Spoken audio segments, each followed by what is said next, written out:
ደግሞ 8ኛ ወሯ። የአፍሪካ ህብረት ሶማሊያ ውስጥ 22,000 ወታደሮች ካሰፈረ 15ኛ ዓመቱ። ባለፈው ሳምንት ሞቃዲሾ ውስጥ የተሰበሰቡት የራሷ የሶማሊያ፣ የኢትዮጵያ፣ የጅቡቲና የኬንያ መሪዎች ሶማሊያን ከአሸባብ ነፃ ለማውጣት እንደገና ፎከሩ። እስካለፈው ሳምንት የት ነበሩ? ሶማሊያ ለ32ኛ ዓመት፣ ኢትዮጵያ ለ5ኛ ዓመት እየተተረማመሱ ሶማሊያ፣ ኢትዮጵያ፣ ኬንያ ከ20 ሚሊዮን የሚበልጥ ዜጋቸው በረሃብ እየተጠበሰ የጦሩ ዘመቻ፣ የመሪዎቹ ዛቻ ለውጤት ይበቃ ይሆን? ሰሜንና ሰሜን ምስራቅ የአደን ባህረ ሰላጤን የተንተራሰችውን ከደቡብና ደቡብ ምስራቅ የህንድን ውቅያኖስ የተረገጠችውን ያችን ሾጣጣ ስልታዊ ሀገርን ከቅኝ አገዛዝ ነፃ ከወጣች ወዲህ አንድ አድርጎ ለመግዛት አብድረሽድ አሊ ሸርማርኬ የምዕራባውያኑን ዚያድ ባሬ ሶሻሊስታዊውን ርዕዮተ ዓለም ገቢር አድርገውባት ነበረ። ጀነራል ፋራህ አይዲድ የጦር አበጋዝ አገዛዝን ከአብዲ ቃሲም ሳላት አሕመድ እስከ አብዱላሂ ዩሱፍ አሕመድ የተፈራረቁት የጎሳ የፖለቲካና የጦር አበጋዝ ስብጥር አስተዳደርን ሞክረውባታል። አንዱም አልተሳካም። ሰኔ 2009 ዘመኑ በሙሉ እንደ ግሪጎሪያኑ አቆጣጠር ቦን ባዘጋጀው ስብሰባ ላይ የተካፈለ አንድ የሶማሊያ ጋዜጠኛ እንዳለው ሶማሌዎችን አንድ ሊያደርግ ከሚችለው ሁሉ ያልተሞከረው እስልምና ሃይማኖት ነበረ። እሱን ደግሞ ሀያል ወዳጆቻችንም ጎረቤቶቻችንም አልፈቀዱትም አለ እና በቅጡ ሳይሞከር ፈረሰ። እንደ ጋዜጠኛው አላበለም። ዋሽንግተን፣ ብራስልስ፣ ለንደኖች አልወደዱትም። ኢትዮጵያ ለውስጥ ችግሯ መሸፈኛ ይሁን ምዕራባውያኑን ለመደለያ ብቻም አልፈለገችውም። የፖለቲካ ተንታኞች ብዙ ጊዜ እንደሚሉት የጠቅላይ ሚኒስትር መለስ ዜናዊ አገዛዝ በ2006 የኢትዮጵያን ጦር ሶማሊያ ያዘመተው በሁለት ዋና ዋና ምክንያቶች ነው።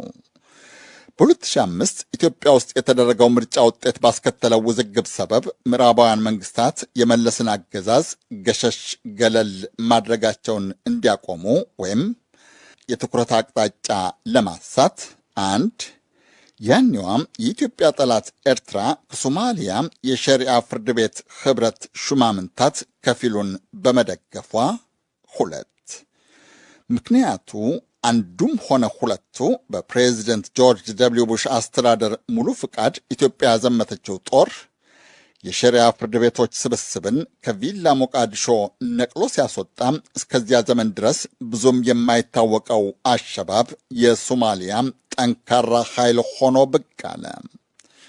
ከ1991 ጀምሮ አምባገነን አገዛዝን ለማስወገድ፣ የጎሳ የበላይነትን ለማረጋገጥ፣ የጦር አበጋዞችን ለማስወገድ ይደረግ የነበረው ውጊያም አዲስ መልክና ባህሪ ተላብሶ ቀጠለ።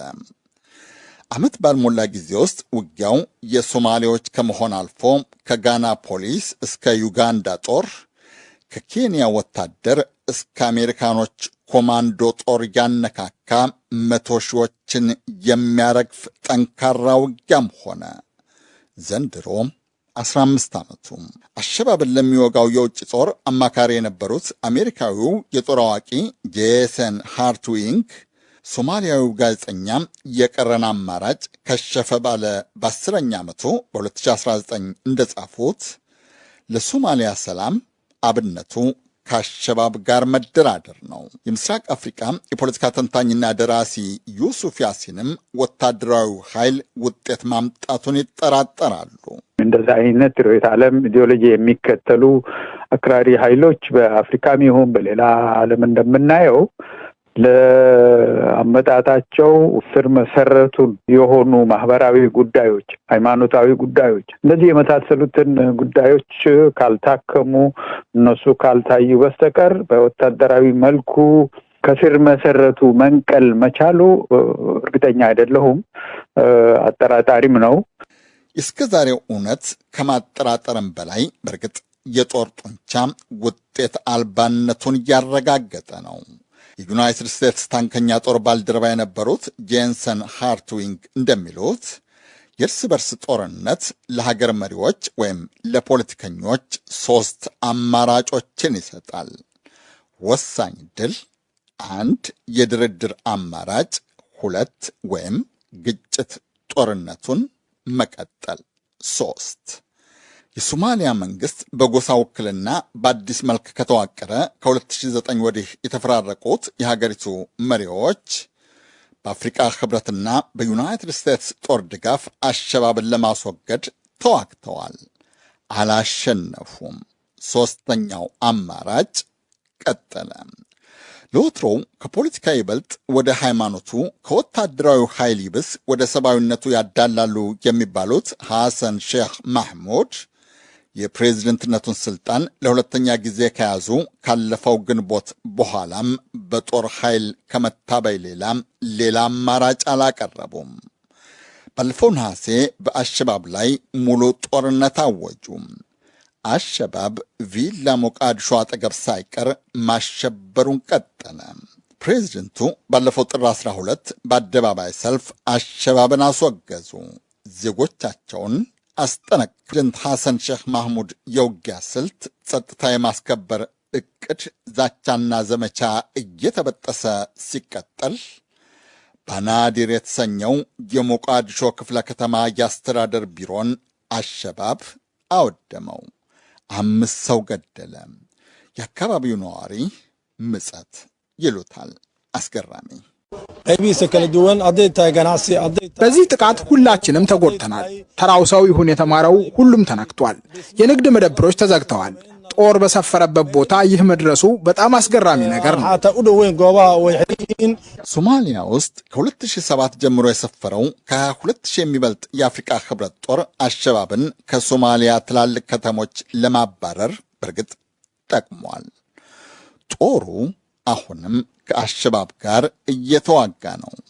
የሶማሊያ መንግስት ጦር ተባባሪ ሚሊሻዎችና የአካባቢ ኃይላትም አሸባብን ይወጋሉ። እኛ ቀጫጫ ፂማም በቅጡ ያልሰለጠኑ ወታደራዊ እዛቸው የማይታወቅ ደፈጣ ተዋጊዎች ግን ሲመቻቸው በፊት ለፊት ውጊያ፣ ሲያቅታቸው ከቦምብ አረር ጋር እያረሩ መቶዎችን መፍጀታቸውን እንደቀጠሉ ነው። የአክራሪው ደፈጣ ተዋጊ ቡድን አባላት ከሶማሊያ አልፈው ኬንያና ኢትዮጵያንም ያጠቃሉ። የሞቃዲሾ፣ የአዲስ አበባ፣ የናይሮቢና የጅቡቲ መሪዎች ባለፈው ሳምንት እንዳሉት ግን አሁንም አክራሪውን ቡድን በኃይል ከማንበርከክ ሌላ አማራጭ አልታያቸውም። አቶ ዩሱፍ ያሲን ግን የሞቃዲሾ ጉባኤና ውሳኔ የአካባቢው ሀገራትን ተለዋዋጭ የኃይል አሰላለፍ ከማሳየት ባለፍ ለሶማሊያም ሆነ ለአካባቢው ሰላም አይጠቅምም። አንድ ጊዜ ይተባበራሉ፣ ከዛ ይፋለሳሉ፣ እንደገና የሆነ አዲስ ህብረት ይፈጥራሉ፣ እንደገና ደግሞ ሲወጋገኑ ሲሰላለፉ ነው የምናየውና እንዳልከው የሶማሊያ ውስጥ ሰላም የመፍጠሩ ሂደት ይህን ያህል በቀላሉ የሚሆን አይደለም። ምናልባት እንግዲህ አሜሪካ መንግስት በሰማይም ይሁን በሚሳይልም ይሁን በሌላ የሚያደርገው ነገር ካልሆነ በስተቀር ለዛ ለችግሩ ምክንያት ዋና መሰረት ምክንያት የሆኑትን መፍትሄ ካላገኙ ያው ለተወሰነ ጊዜ ይመቱ ይሆናል እንጂ እነሱን ከስር መሰረቱ መንቀል የሚቻልበት ሁኔታ ያለ አይመስልም። የዩናይትድ ስቴትስ ጦር ከአየር በሰው አልባ አውሮፕላን ወይም ድሮን፣ ከምድር በልዩ ኮማንዶ ጦር የአሸባብ ተዋጊዎችን እያደነ ይገድላል። በ2018 ያኔው የዩናይትድ ስቴትስ ፕሬዚደንት ዶናልድ ትራምፕ ከሶማሊያ አስወጥተውት ከነበረው 750 እግረኛ ጦር 500 ያክሉ ተመልሰው ወደ ሶማሊያ መዝመታቸውን የአሜሪካ ባለሥልጣናት አስታውቀዋል። ጦሩ በቅርቡ በሶማሊያ የእስላማዊ መንግሥት ተጠሪ የተባለ ግለሰብን መግደሉንም የአሜሪካ የአፍሪካ እዝ አስታውቋል። ከሶማሊያ መንግሥት የወገኑ ሶማሌዎች ግን ዛሬም በነገ ተረኛ ሟችነት አዋቂዎች ከሚገደሉት አንዱ ሆናለሁ ብዬ አስባለሁ። ይሁንና ሲያጠቁኝ ራሴን እንደምከላከል መዘንጋት የለባችሁም። እነሱን መቋቋም የሚቻለው በዚህ መንገድ ብቻ ነው። እዚህ የተሰለፍነውም እርስ በርሳችን ለመደጋገፍ ነው። ሶማሊያ ውስጥ በርካታ ጦር ካሰፈሩት የአፍሪቃ ሀገራት መካከል የዩጋንዳው ፕሬዝደንት ዮዌሪ ሙሴቬኒ በሞቃዲሾ ጉባኤ አለመገኘታቸው እንዳነጋገረ ነው። አንዳንዶች እንደሚሉት አንጋፋው የዩጋንዳ ፖለቲከኛ በሶማሊያው ማብቂያ የለሽ ግጭት ስለተሰላቹ ወይም ከሶማሊያው ይልቅ የኮንጎው ቀውስ ይበልጥ ስለሚጠቅማቸው ወይም ትኩረታቸውን ስለሳበው ሞቃዲሾ መሄዱን አልፈቀዱት ይሆናል። ምዕራባውያን ሀገራት ደግሞ ከሶማሊያ፣ ከኢትዮጵያ፣ ከኮንጎ ዲሞክራቲክ ሪፐብሊክ፣ ከማሊም ሆነ በተቀረው ዓለም ካሉ ግጭት ቀውሶች ሁሉ ለዩክሬን ጦርነት ልዩ ትኩረትና ድጋፍ ከሰጡ ዓመት ሊደፍኑ ሳምንታት ቀራቸው። እስካለፈው ዓመት ድረስ ሶማሊያ ለሰፈረው የአፍሪቃ ህብረት ጦር 2.3 ቢሊዮን ዩሮ የከሰከሰው የአውሮፓ ህብረት ድጋፉን ለመቀነስ ወስኗል። የተባበሩት መንግስታት ድርጅትም የአፍሪቃ ህብረት ጦር እስከ 2024 ድረስ ወደ የሀገሩ እንዲበተን ወስኗል። የሞቃዲሾ ጉባኤተኞች ከሚወክሏቸው ሀገራት ከጅቡቲ በስተቀር ከ20 ሚሊዮን የሚበልጥ የሦስቱ ሀገራት ህዝብ በረሃብ እየተሰቃየ ነው። በተለይ የኢትዮጵያ ፖለቲከኞች ብዙ መቶ ሺህ ህዝብ ያረገፈውን ጦርነት በድርድር የማስወገዳቸው ድፍረት፣ ብልሃትና ብልጠት ሲዘረዘር የጎሳ ጥቃት፣ ግጭትና የጸጥታ መታወክ ሺዎችን እያረገፈ ነው። በሃይማኖት ሰበብ የተቋጠረው ቂም ፈጥኖ ካልረከሰም ለሌላ ምናልባትም ላስፈሪ ግጭት እየተንደረደረች መሆኗ